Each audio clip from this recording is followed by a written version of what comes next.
What's up everybody, Jack here from Half-Chrome. With Christmas right around the corner, I cannot think of a better gift to give than a drone. And people will ask me, what's the best drone to give? And it's really not that simple because there are a couple of things you have to keep in mind when you're buying a drone, right? One, what is your purpose? Are you just looking for something fun? Are you trying to get into the hobby? Or are you looking to take really good pictures and video?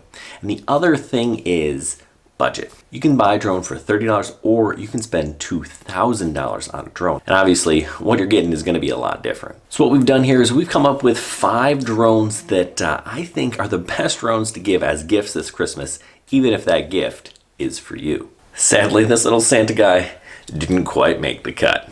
Stay tuned.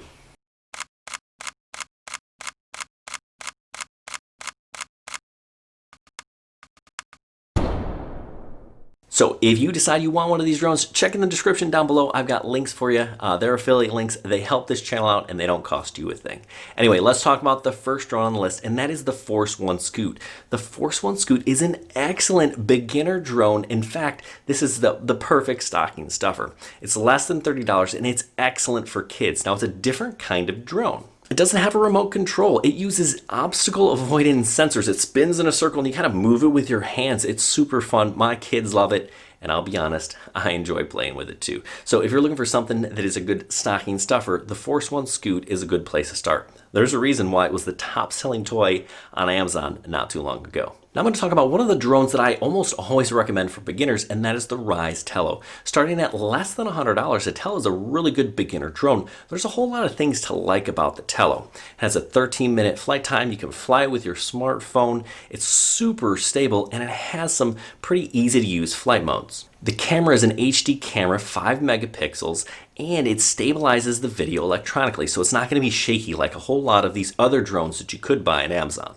You can do push button flips, and there's even a sweet mode where it kind of flies backwards and does a really neat selfie. There's a whole lot to love about this drone. It's even programmable. So if you want to pass this off as an educational tool, you absolutely can. But it's a small drone and it doesn't do really well in the wind. So I've got another suggestion for you.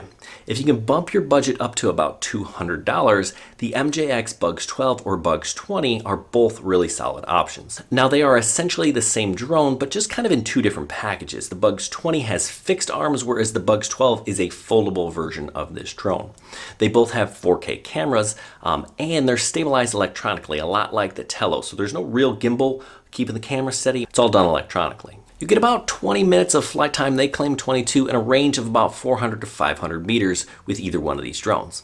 Now they're GPS drones, so they are pretty darn stable, and you get GPS functionality like return to home, and a couple of different modes like follow me and orbit. If you buy them on Banggood, it'll cost you a little bit less, but the shipping is going to take you a little bit longer. Now if you buy it on Amazon, it's going to be a little bit more than $200, and well, the shipping's a little bit more predictable. Now the next drone on my list is something that I'm going to recommend if you're kind of serious about pictures and video.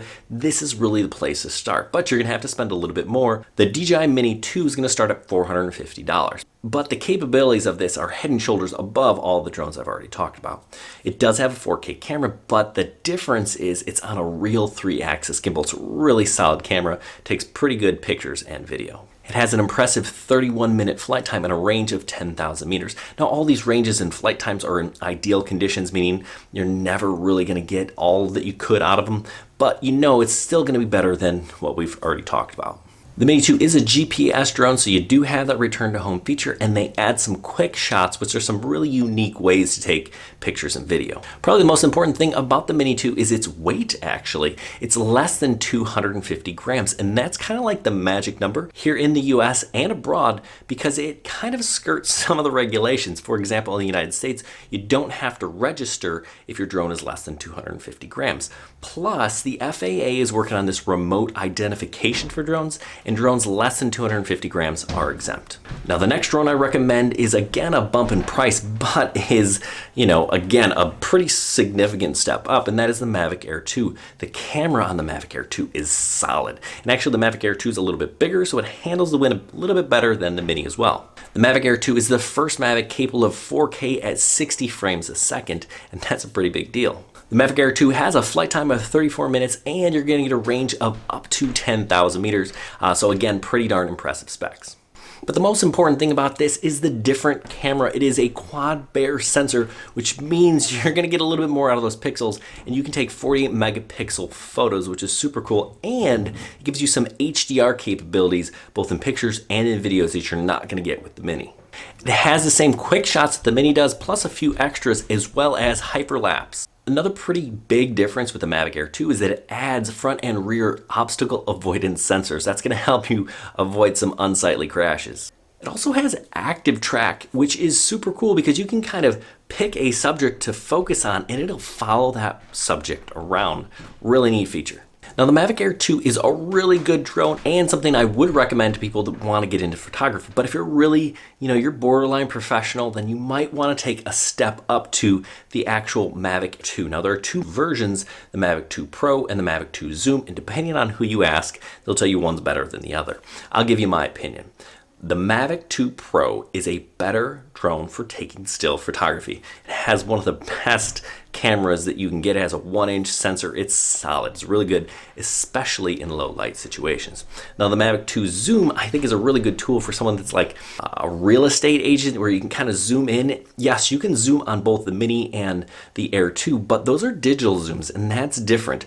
Optical zoom. You have optical zoom on the Mavic 2 Zoom, and that makes a difference because when you zoom in, you're not going to get that graininess that comes from digital. The Mavic 2 series, these drones are bigger, more powerful, faster, and more stable in the wind than both the Air and the Mini. And it adds a full 360-degree obstacle avoidance. So that's a little bit more peace of mind. Personally, I love having obstacle avoidance on the sides because I see things in front of me and I'm not usually flying backwards. So that's gonna be a little bit more important if you ask me. It adds tap to fly and waypoints. So 2 more additional flight modes that you get in the Mavic 2 series. The 31-minute flight time in an 8,000 meter range comes up a little shy from the specs of the Mavic Air 2, but it makes up for it with its kind of maneuverability and ability to handle the wind, if you ask me. Now, neither one of these drones are cheap, with the Zoom starting at $1,350 and the Pro starting at $1,600. I hope that this was helpful in helping you decide which is the best drone to give for Christmas, or just kind of in general, because right now these are pretty much the drones that I would recommend, kind of in that order in terms of price to anybody, Christmas or not. If you enjoyed this content, give us a thumbs up. If not, give us a big old thumbs down and tell us what we did wrong. We'll do better next time. If you have any questions or comments, leave them down below for us.